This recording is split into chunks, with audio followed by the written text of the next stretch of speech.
Salut, c'est Romain et dans cette nouvelle vidéo, je te montre un entraînement complet et idéal pour les épaules que tu peux réaliser chez toi à la maison avec seulement 2 haltères. On va utiliser un banc, mais si tu n'en as pas, c'est pas grave, tu peux très bien le faire avec une chaise, donc ça marche très bien de partout. Je vais te montrer 3 exercices pour travailler les 3 parties les plus importantes de l'épaule, et pour chaque exercice, je te montre le détail complet de la réalisation du mouvement, ainsi que le nombre de séries, de répétitions et de temps de repos à viser pour chacun de ces exercices, et on fera également un petit tour sur la progression à essayer de viser chaque semaine pour pouvoir gagner de la masse musculaire facilement sur les épaules avec ces mouvements. On y va, c'est parti. Alors comme d'habitude, on va commencer par quelques petites considérations anatomiques au niveau de l'épaule et on va remarquer que le muscle principal de l'épaule, c'est celui que tout le monde connaît, le deltoïde, et il se découpe en 3 faisceaux. Le faisceau antérieur, qui n'est autre que l'avant de l'épaule, le faisceau externe, qui représente le milieu de l'épaule, et le faisceau antérieur, qui représente l'arrière de l'épaule. Mais l'arrière de l'épaule, il n'est pas constitué uniquement que du faisceau postérieur du deltoïde, il comprend aussi tous les muscles de ce qu'on appelle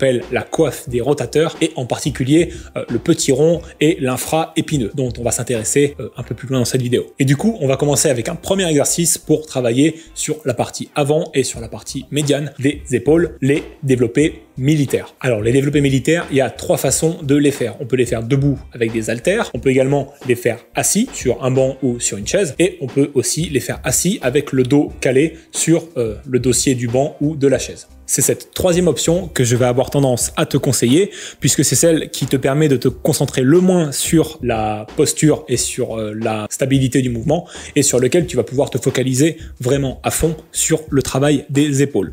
Alors pour le réaliser, c'est très simple, il suffit de s'asseoir, de caler ses fesses et son dos contre le banc, et de veiller à avoir une cambrure du dos naturelle, c'est-à-dire être capable de passer sa main entre le dos et le dossier du support que tu utilises. Au niveau des jambes, tu prends un écartement qui te permet une bonne stabilité, et ensuite le but, ça va être avec un mouvement de balancier de venir épauler les haltères et de les lever jusqu'au point le plus haut possible. Tu vois que mon regard est porté vers l'avant et qu'on évite à tout prix d'avoir le regard qui est porté sur les haltères et sur leur trajectoire, parce que ça va placer ta nuque dans une très mauvaise position et tu risques de te blesser et d'avoir des douleurs. La petite particularité technique sur ce mouvement, pour bien sentir les épaules travailler, c'est d'effectuer une rotation des poignets à mesure que on descend la charge, de façon à se retrouver avec les haltères en position basse qui sont perpendiculaires au corps. Du coup, sur la phase de montée, on inversera cette rotation pour se retrouver en position haute avec les haltères alignés comme sur un développé classique. L'autre point à respecter, c'est de travailler avec une amplitude maximale et de s'arrêter lorsque les haltères sont à quelques petits centimètres seulement de l'épaule. Comme c'est un exercice sur lequel on va pouvoir mettre relativement lourd, il va constituer la base de notre entraînement pour les épaules, et on va viser une gamme de répétitions de 7 à 8 reps et du coup mettre une charge relativement lourde. Sur un entraînement complet, je te recommande de faire environ 4 séries sur ce mouvement en prenant 2 minutes de temps de repos entre chacune de tes séries. Et en ce qui concerne la progression à long terme, c'est un mouvement sur lequel tu peux facilement, en tout cas au début et pendant les premiers mois de ta pratique, essayer d'augmenter à peu près la charge des haltères et de chacune des 2 haltères de 500 grammes par semaine. Ce sera une très bonne progression et ce sera le signe que ton alimentation, ta nutrition et ton repos sont de bonne qualité et que tu construis du muscle sereinement sur le long terme. Deuxième exercice qui, cette fois, va nous permettre de nous intéresser davantage au milieu des épaules. Et pour ça, on va utiliser les élévations latérales qu'on peut là aussi effectuer de 2 façons différentes. Soit les effectuer avec le buste droit et les jambes tendues, soit avec le buste légèrement penché et les jambes légèrement fléchies. C'est cette 2e option que je vais avoir tendance à te conseiller, puisque premièrement, c'est la version avec laquelle tu vas te sentir peut-être le plus stable sur le mouvement et de fait te concentrer plus facilement sur le travail des épaules. Et la 2e chose, c'est que ce mouvement te permet un tout petit peu plus d'amplitude de mouvement que le premier, parce que lorsque les haltères arrivent en position basse, ils ne sont pas gênés par tes jambes et peuvent parcourir un petit peu plus de chemin. Alors l'exécution sur ce mouvement, elle est relativement simple. Il suffit de commencer debout avec les haltères en main et de fléchir très légèrement les jambes de façon à faire passer les haltères devant soi. On va également pencher le buste en avant très légèrement aussi, d'à peu près 20-30 degrés, et on va fixer notre regard de façon relativement inclinée aussi. Il n'y a pas de point précis, mais incliné quand même. À partir de là, on va pouvoir élever la charge du point le plus bas jusqu'au point le plus haut, et ce point le plus haut, ce sera lorsque les bras seront parallèles au sol. La petite particularité que tu vas remarquer sur ce mouvement, c'est que mes bras ne sont pas complètement tendus. De façon à bien sentir les épaules travailler, j'ai tendance à fléchir légèrement les bras, à les rentrer un tout petit peu vers l'intérieur, ce qui procure de meilleures sensations d'entraînement et qui, je pense, sera bénéfique. Ce mouvement, c'est un mouvement qui est un mouvement intermédiaire, c'est pas un mouvement de base pour les épaules, comme peuvent l'être les développés militaires. Par contre, ça reste quand même un exercice pilier pour les épaules, donc on va plutôt se concentrer sur une gamme de répétitions qui va de 10 à 12 reps et mettre une charge modérée. Cette fois-ci, au lieu de réaliser 4 séries, on va se contenter de n'en faire que 3 et entre chacune de ces séries, on prendra environ 1 minute 30 de repos. La progression à viser chaque semaine sur ce mouvement, elle est plus faible que pour les développés militaires, mais considère que ajouter environ 250 grammes par semaine et par haltère sur ce mouvement est une très bonne progression. Maintenant qu'on a bien entamé l'avant et le milieu des pectoraux, on va pouvoir s'intéresser à quelque chose de très intéressant, l'arrière des épaules.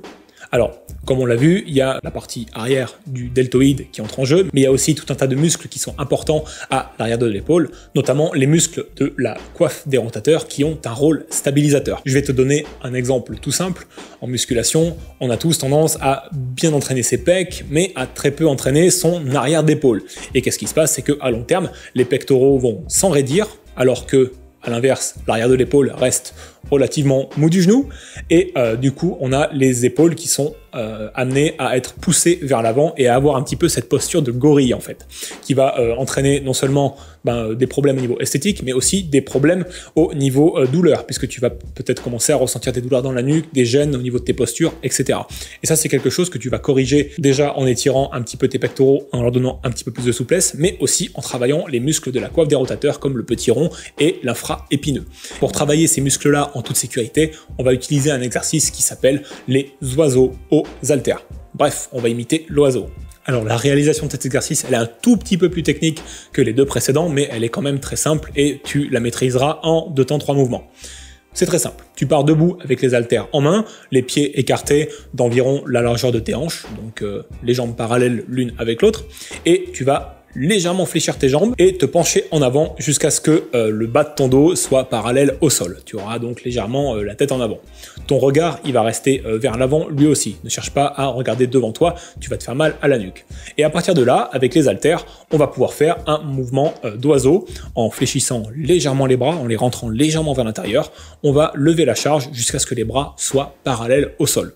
Et revenir en position initiale en faisant toucher les deux haltères l'une avec l'autre. Ce qu'il faut comprendre avec cet exercice, c'est que c'est pas un exercice de base, c'est pas un exercice secondaire, c'est vraiment un exercice de renforcement sur lequel on va pas forcément essayer de faire monter la charge toutes les semaines, parce que c'est pas un exercice qui recrute des muscles qui sont très forts, qui peuvent supporter une énorme charge de travail. C'est pour ça qu'on va privilégier les séries très longues, entre 15 et 20 répétitions. On va pas non plus multiplier les séries, c'est pourquoi je te conseille de faire 2 séries, voire peut-être 3 si tu es motivé et que tu as la forme. Et entre ces séries, on prendra 1 minute de temps de repos. Des temps de repos relativement courts qui vont nous permettre de garder de la tension dans l'arrière de l'épaule, de bien la sentir travailler entre les différentes séries et faire monter la charge petit à petit, progressivement au fil des semaines. Moi par exemple, quand j'ai commencé cet exercice, je prenais que 5 kilos et aujourd'hui, après plusieurs années, j'en prends toujours que 10, donc j'ai pas énormément augmenté ma performance sur cet exercice, mais par contre j'ai noté que cette petite progression quand même qui est là, elle m'a permis de rétablir une bonne base au niveau de ma posture et de me sentir beaucoup mieux dans la vie de tous les jours tout simplement. Donc c'est un très très bon exercice à intégrer à ton programme et qui va compléter cette vidéo. Donc c'est pas vraiment un exercice sur lequel on va chercher à progresser, à augmenter la charge, c'est vraiment un exo sur lequel en moyenne tu gagnes 150 voire 100 grammes par semaine, ce sera déjà plutôt pas mal, sauf que augmenter 100 grammes par semaine c'est pas très facile quand on a des haltères et qu'on n'a pas des poids de 100 grammes, c'est assez rare à trouver. Du coup ce que je te conseille c'est de commencer avec des séries de 15 reps, faire monter progressivement tes répétitions, 16 répétitions, 17, 18 au fur et à mesure des semaines et des mois, et puis quand tu arriveras à faire 20 reps en 3 séries sans problème, tu passeras à l'haltère supérieure, tu ajouteras 1 kg supplémentaire ou 1 kg 500 et puis petit à petit comme ça tu construiras ta progression sur ce mouvement. Tu as donc maintenant entre les mains un programme complet pour les épaules et tous les faisceaux de l'épaule et aussi un programme qui va t'aider à améliorer ta posture et te sentir plus à l'aise dans la vie de tous les jours, que tu peux faire chez toi avec un minimum de matériel. Donc pour récapituler, on a 4 séries de développé militaire assis avec le buste collé au banc ou à la chaise que tu vas utiliser. On a 3 séries aux élévations latérales buste penché et on aura 2 voire 3 séries sur les oiseaux aux haltères. Et ça conclura notre entraînement complet pour les épaules à la maison. Si cette vidéo t'a plu, laisse un pouce bleu, abonne-toi à la chaîne et clique sur la cloche pour ne rater aucune de mes vidéos. Et si tu veux aller plus loin avec moi, n'hésite pas à télécharger mon mon programme complet Fit and Strong qui est complètement gratuit et dans lequel je te montre les bases de la base pour construire du muscle facilement, sélectionner ces exercices et tous les principes de nutrition dont tu as besoin pour bien démarrer. Tu peux y accéder en cliquant, j'y arriverai jamais, tu peux y accéder en cliquant sur la petite fiche qui s'affiche juste là et on s'y retrouve dans quelques instants. C'est toi le plus fort, salut.